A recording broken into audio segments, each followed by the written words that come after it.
So hello dear listeners, welcome back to my YouTube channel. This is your virtual doctor from the AI Medical College, and I am taking you through memory. AI Medical College has a teaching hospital, and we present the facts that we have proved to the medical students and to the general public, the general architecture of YouTube to learn, because we are in the information age. And I want you to know the definitions. What is memory? Memory is an active system that receives, organizes, stores, and recovers or retrieves information. We have what we call encoding. This is converting information into a usable form. We have storage, holding this information in memory for later use. We have retrieval, taking memories out of storage. We have memory. In learning motor skills, we draw upon our memory to execute movements. An example, this guy is playing golf. This one is playing bat, something like bat or wood ball. So he is these are motor skills. He's relying on the memory to execute the movements. And we have experience. This guy is experiencing how to dance strokes. He learns and finally becomes fluent in that. We have storage here of floppy disks and other things. We have retrieval. We use the computer to get the information. Computer or any other electronic device that can have a display system. Then we have the three parts of memory. We have experience. Unless something was first experienced, it cannot be remembered. Sensations leave a trace or schema. That is a part of memory, experience. We have storage. This is an encoding or a systematic change is needed to place in the storage. Then we have retrieval, the parts of memory. Retrieval, decoding, or the ability to pull something out of storage. So you experience something. After experiencing it, maybe you have tasted food like butter for the first time. You have gotten an experience of it. It is stored in the memory, and the next time you see that butter, it will be retrieved and you say, oh, butter is sweet. That's it. You learn a game, you get the experience of the game, you store it in your inside in the storage. When you come to play the game again, you still remember the rules. So the three forms of information storage: we have short-term sensory memory, we have the short-term working memory, and the long-term memory. So you can see how they are. We have the human memory. It has the sensory memory. This takes less than 1 second. We have the short-term memory or the working memory, which lasts for less than 1 minute. Then we have the long-term memory, which is for the lifetime. Something you learned long time ago, it is still within you. It is for a lifetime. There are things you learn and within 1 minute you have forgotten them. There are things that are sensory. Within 1 second they have gone. So in the long-term memory we have the explicit memory, which is the conscious. Then we have the implicit memory, which is unconscious. The unconscious, we have the procedural memory. These are skills and tasks. Skills like playing football,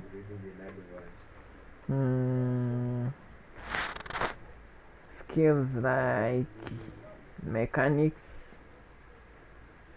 tasks, okay, cooking, all those are procedural. You find you following a given procedure to execute those things. So that is part of implicit memory. It is unconscious. Then we have the conscious memory, declarative memory. These are facts and events. You having the knowledge of the facts and events. It is some long-term memory because they ask you what happened on this very day. You exactly know what happened, and that is a fact. So it is declarative memory. If it happened long time ago and you still have it in your brain, it is there. Then we have episodic memory. This one deals with events and experiences. We have the semantic memory. This one has facts and concepts. An example: concepts, biological concepts, physical concepts. Ohm's law was taught to you and you are still familiar with it. You were taught Gregor Mendel's laws of independent assortment, independent something. You were taught about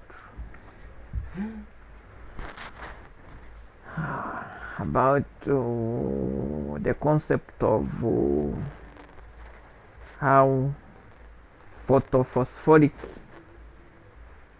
oxidative photophosphorylation, that is in the manufacture of food by plants.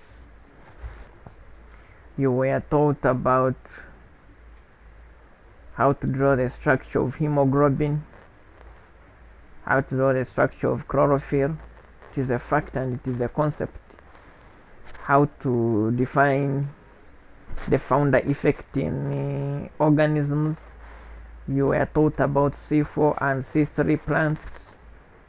You were taught about medical terms, medicine. You were taught about those facts and concepts are stuck in your brain. Then you have the episodic memory, which has the events and experiences. The first day you were a doctor, you performed surgery on a person.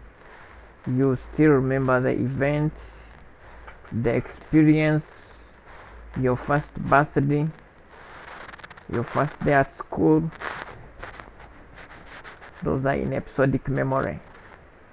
So I think you have gotten a clear definition and understanding of the human memory. So you will very well now distinguish that people, these memories are not all developed in people. Some people have procedural memory very developed. They can easily pick up skills very fast and learn how to follow steps to do a task, where some people cannot. Some people are very well equipped with facts and events. They will reason out, they will have facts, they will power material, but put them to the practical pit, they don't know anything. They can't do the practical bit. And we have people that are good at episodic memory, semantic memory. We have people that get facts and concepts. We have people who cannot do chemistry and they tell you they can't understand chemistry, but give them events, they will explain to you the Portuguese conquest, but they can't explain a fact in chemistry or in nuclear physics. So you have to understand where your memory is strong and you focus on that. All you can, we shall see how to improve the memory. So the memory systems we have: incoming information is to go to the sensory, that is you either hear it or you see it, those are the senses, or you touch it. If it is not attended to, it will be forgotten. You got selective attention. You now give it attention, it goes to the short term. If it is not coded wide in the short term memory, it is forgotten. From there, it is successfully coded for storage. Then you can rehearse it. It goes through the rehearsal buffer and then it goes to the long term. That is why most times I had a saying that memory is permanent cram work. Cram work involves rehearsing something more than once, and that is why during these practical sessions they encourage you to do something over and over again. They are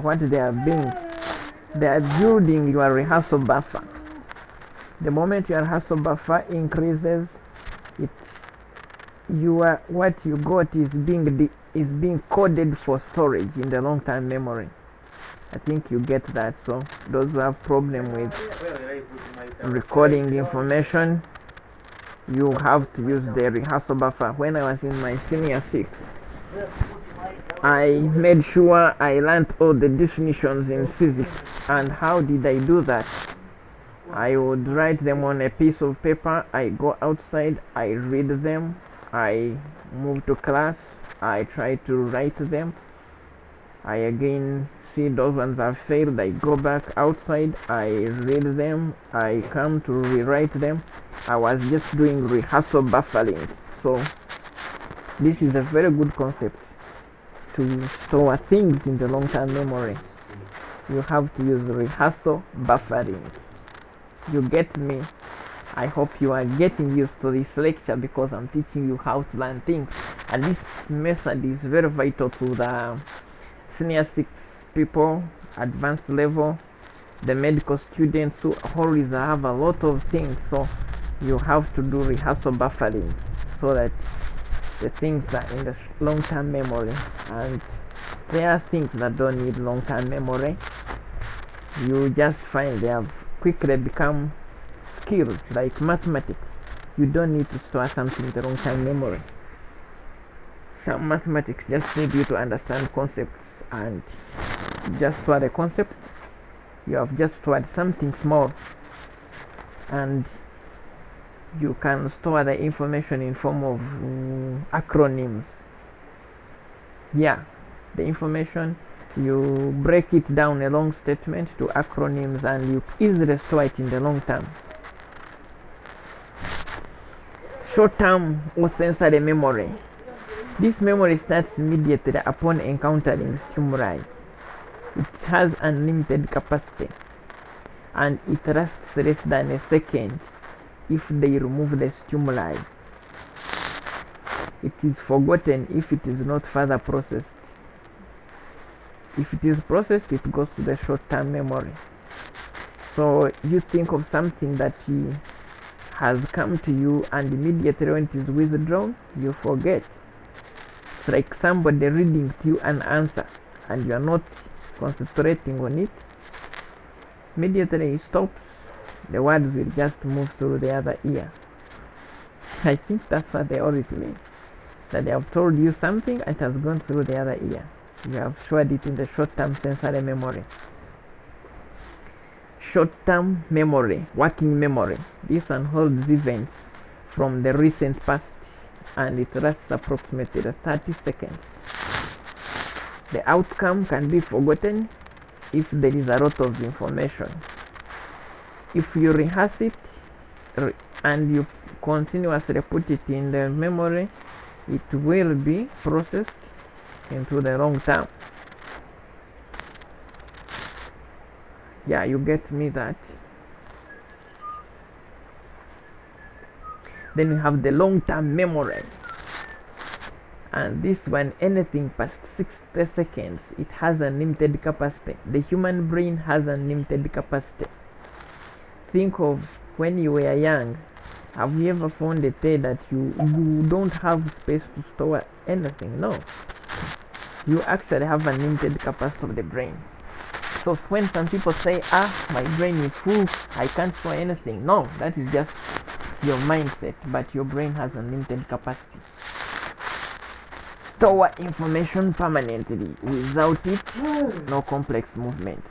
It is stored as a network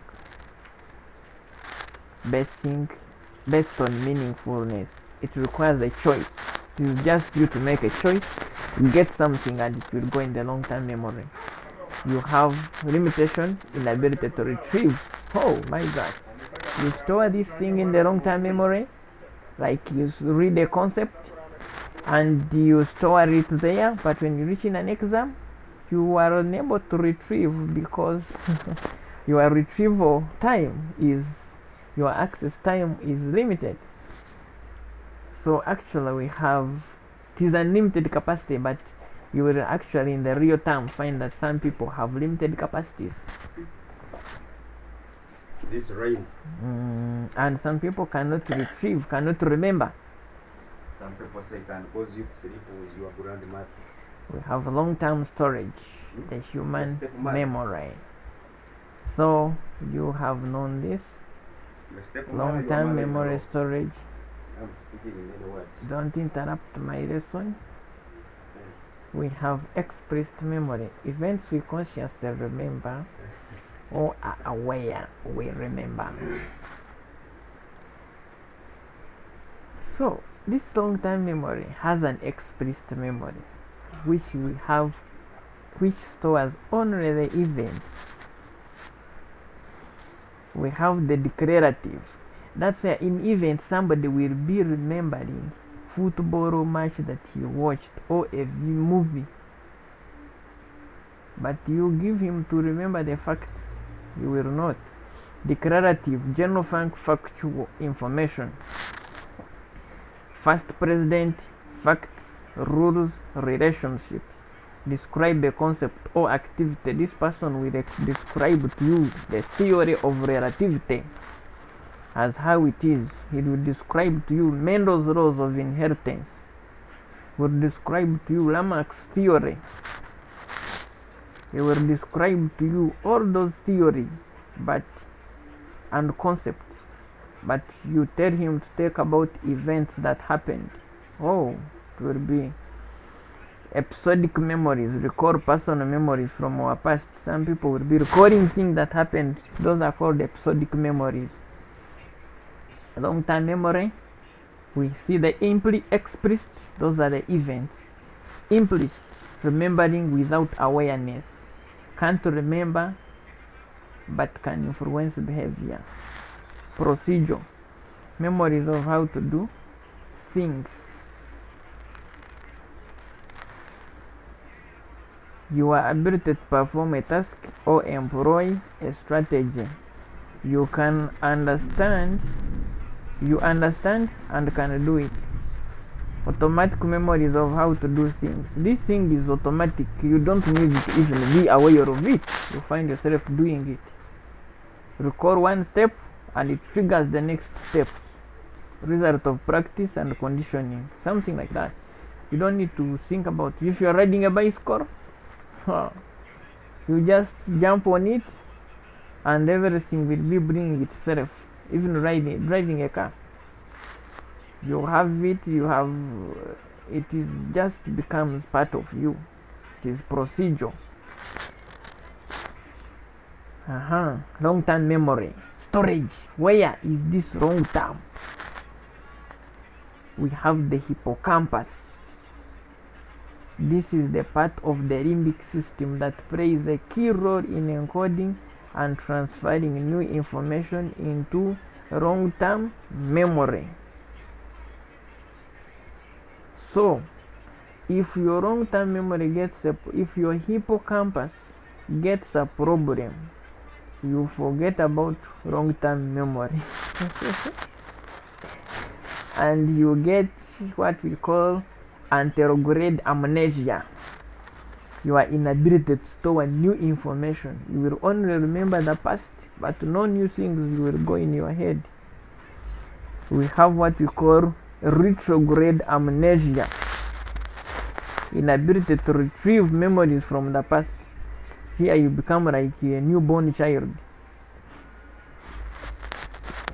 Actually, when you grow old, you get what we call anterograde amnesia. You find a person reaches the level where he cannot run new, he cannot do anything new. You have gone through intergrade amnesia. We have a person who cannot retrieve memories from the past, like a child. A child has retrograde amnesia because there is nothing that has been done in his past. Though some people get accidents and get these types of amnesias, forgetting. It can be, okay, in simple terms, it is forgetting. Yeah, you find a person has got anterograde amnesia and he cannot learn anything new. Especially people who already have professions. I've experienced this anterograde amnesia. People who already have professions, it is very difficult for them to learn computer programming. They cannot comprehend it, so they have anterograde amnesia. They can learn other things but not computer programming. Then retrograde amnesia, inability to retrieve memories from the past. You find you reach a point you cannot remember mathematics and you say I hate mathematics because there's nothing you still remember. You have gone through retrograde amnesia. So we can see amygdala, that is the part of the brain. Then we have the hippocampus, which is, if it is well developed, then for you the rate at which you assimilate the matter is very high. That's why some people can easily read in a short time. They have quickly stored the things in the long-term memory. Those people have a very strong hippocampus. But those with a weak hippocampus have to spend nights and nights of reading to store the information. If you have a strong hippocampus, you just peruse through the book and things have gone to the long-term memory. So you have now to understand who you are so that you know how to store the information. We have the temporal lobe.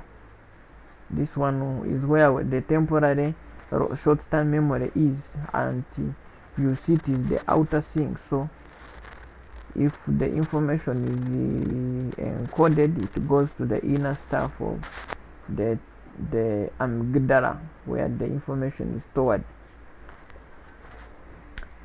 Storage processes. All activities that encode or store information into the three memory stores. We have storage influences retrieval. How you store influences how you retrieve. We have association bonds. Connections or bonds formed between stimulus and response as a function of practice. Each movement has its own memory trace. Each stimulus is linked to a specific response. Specific. Kick the ball equals that form only. Now, when we are storing information, some information is stored with a stimulus to link them. You see, there are days whereby I remember when I used to add the aluminium and the exam. When I reached in the exam, I was about to write Armenia because I had stored that thing related with the Arsenal goalkeeper of those days. So some people remember the information assuming you were playing a very nice song that day. So the moment you enter the exam, that's why some people prefer to read when there is music. So when he enters the exam and he remembers he was playing as a given song, and that given song will make him remember all that he read at that very time.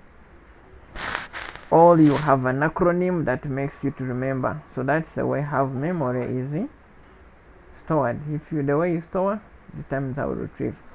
Storage process. Active organizations of experiences reduced efficient storage into the long-term memory. Depth or level of processing. Every process experience is stored at a distinct level.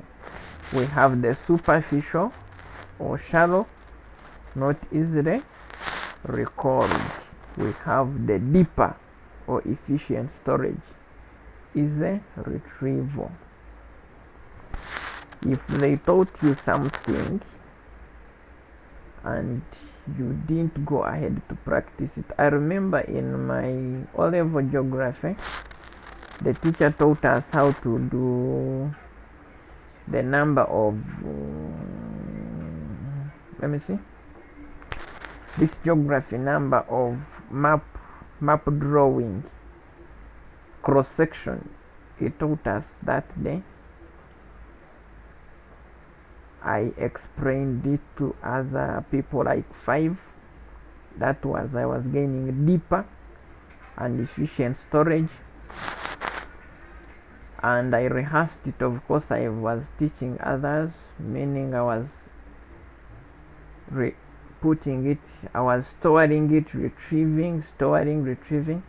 And I can tell a person in my whole life I've seen cross section 2 days. The day I was taught and I taught others, and the day I did the exam.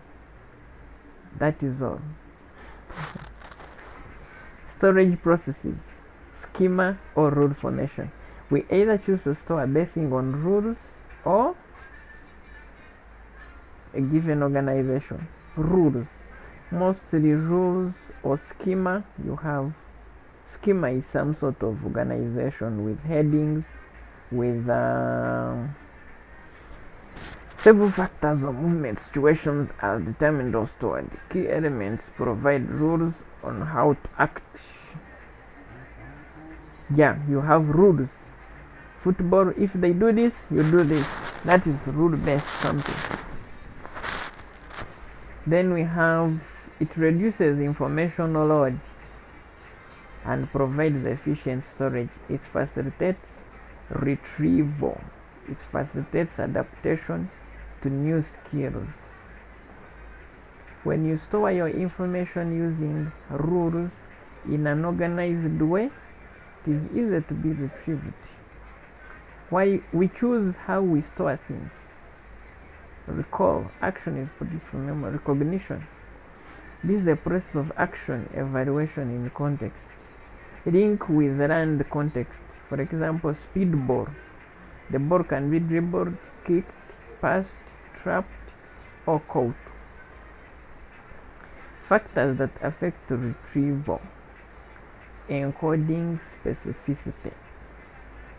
Reconstruction of events. Rehearsal. Encoding specificity. Similar conditions increase retrieval. Create practice situations that simulate game stroke test situation and increase remembering. You do one number, you do more 5 numbers similar to it. You have stimulated your brain to increase remembering. You have stimulated your encoding. Reconstruction of events.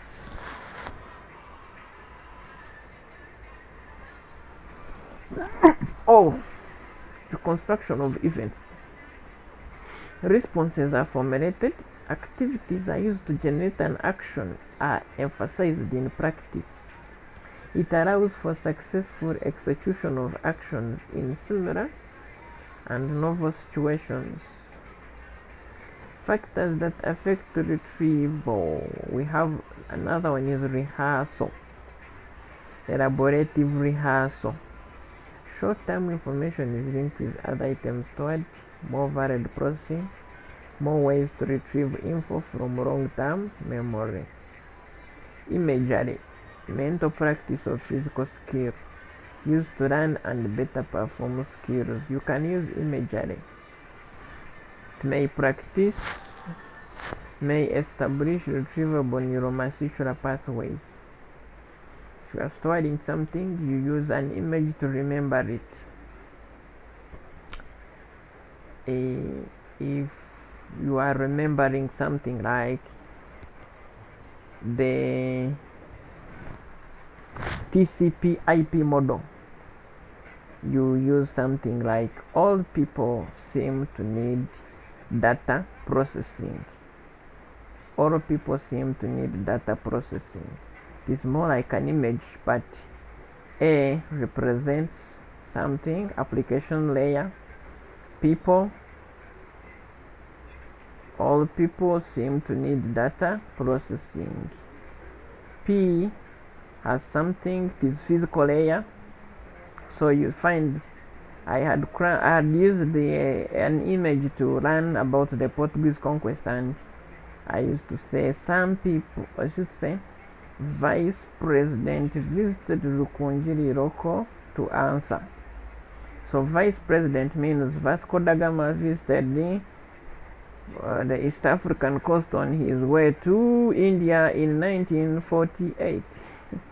So it was easy to remember using the imagery. So why do we forget? Oh my God, this is very important. Why do we forget? Don't you just hate it when you walk into a room and forget what you came in for? Yeah. If you came to operate a person and you have been told to go and bring something, and you reach there and actually forget what you had gone to bring. Maybe you have been told to go and bring a scalpel, and you reach there, all the sterilizer, and you come back with nothing. It is damn bad. One, we have decay. Normally the thing we have learned decays. We have interference. Maybe they told you go and bring a surgical knife, bring surgical spirit, bring surgical threads. Now you reach there and somebody greets you and brings a new scenario. You eventually get involved. You are interfered. There is what we call motivated forgetting. I don't know how this motivated forgetting is actually. Maybe you have, actually it is not important. You have encoding failure to store something to the long term. I have students who try to read, but their things could not go to the long term. He tries, somebody tells you, I've tried to understand this thing, it has failed. So that's when we got encoding failure. And we have people who would say, I understood it and I was knowing it the previous day, but that very day of the exam, nothing. That one got retrieval failure. You could not remember. So 5 theories of forgetting. Decay theory. The memory degrades with time. Interference. One memory competes with another. Assuming you are reading a book and you are watching a football match, there is a high possibility of the football match interfering with the book that you are reading. We have retroactive interference. New information interferes with the old. The new matter that you have put in displaces the old. When you have been a student, you will understand what these things do, and you will actually do this lesson when you're laughing, because you remember the times you entered in new information before an exam, and you enter the exam and you forgot the old stuff, and the new stuff is the one that came and you were remembering it. We have proactive interference. Old information interferes with the new. I remember the time I did very large scale integration VLSI exam. Oh my God, it was a 4CU course. It was a major course in computer engineering, and the old matter was interfering the new matter. because I had learned about MOSFETs, JFETs, but now when I came, I learned new information. I learned the N channel, the P channel, the what, and all of them interfered with each other. And I was very lucky after the exam when the results came and I found I had actually got a B. I'd actually got 55. I said, God, thank you. I never looked at other results because so now I come to know it was proactive interference. The old information was interfering with the new one. Motivated forgetting. Motivation to forget unpleasant, painful, threatening, or embarrassing memories. I remember when you get a very bad experience and you say, I don't want to ever remember that thing. Maybe you were chucked or you chucked somebody. So you don't want to really remember, or somebody refused your proposal. You don't want to remember such embarrassing memories. Encoding failure. Here information in the short term is not encoded in the long term. Retrieval failure, inaccessible memory. Here is like a situation you try to search for something without data, and they tell you host unreachable, no data, the server cannot be found. That is what something like this retrieval failure. Encoding failure is like when you're trying to, what can I say, you're trying to store something in the database and they tell you access to the database for storage is. So minimizing forgetting. How do you, we have reached on the very core subject of memory. How do you minimize forgetting? They give you, I had problems with cramming a phone number. There was a definition of accounting. Oh my god, it was a very long definition. How did I learn it? I had to chunk it down. Chunk, divide it into, I shorten it. So like this number is not chunked, but this one is chunked. So at least this one, you know, the number is 1, then you put 512, then you have 555, and then you have 12 double. This is very easy to remember. You organize items in rank log list into several shorter lists. A queue replaces an entire concept or set of things. So ways to improve your memory. This is actually, pay attention to this, man. This is very important. Ways to improve memory. 1, knowledge of the results. Feedback, allowing you to check your progress.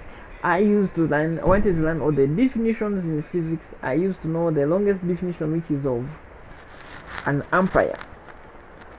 I used to know that the force which when flowing between two long infinitely parallel lines, oh my god, that thing was in my brain. Why? I would check if I have stored it, have knowledge of the results. Are you sure you are able to retrieve something before an exam? Rehearse your answers and see if they are coming. Recitation, summarizing aloud while you are rehearsing material. I used to hide behind the lab. Oh my god. And I'm reading aloud things of the cloud chamber, the what? Founder effect. Rehearsal, reviewing information mentally, silently. So recitation, I would assume there is somebody who is listening to me. Rehearsal, I sit down and try to remember. I write it on a paper mentally. Selection, you select the most important concepts to memorize. They have given you the whole book. You filter out the most important thing that is needed. Organization, organizing the difficult items into chunks, type of reordering. I had my information, I had the definitions, I write them down, I chunk them into the head, I go to the concepts, short concepts, write them down, chunk into the head. That was something. That's organization. Mnemonic use of mnemonic, that was my very great thing. Mnemonic, especially when I was young, I used this mnemonic at campus to record. When I was in senior one, I used this to learn the definition of accounting, and when I reached in old age, I learned how to mean I had learned the Portuguese conquest using mnemonics. And the order of the TCP/IP model has 7 layers, and the OSI model and the right spectrum. Mnemonics help you to learn that stuff. So, ways to improve memory: whole learning, studying an entire package of information at once, like a poem. I remember when we were in primary 3, let me recite a poem. I remember, woman, you were born, assigned duties to perform, carrying children on your back, Simani what. I still remember my school anthem because I studied it as an entire package at once. Part learning, studying subparts of a larger body of information like text chapters. Progressive part learning, breaking learning task into series of short sections. That's why schools have topics, have subtopics, then have something. Serial position effect, making most errors while remembering the middle of the list. Overrunning, studying is continued beyond bare mastery. Yes, you continue overrunning, continue running. Even after mastering it, don't give up learning. We have spaced practice, alternating study sessions with brief rest periods. Yeah, that's good. That's why schools have break time. We have 5 minutes break. We have massed practice, studying for long periods without rest periods. Some people have this. You read for a long time without rest, so the information you store it at once. Lack of sleep decreases retention. If you lose sleep, you know very well you will not retain the matter you have. Hunger.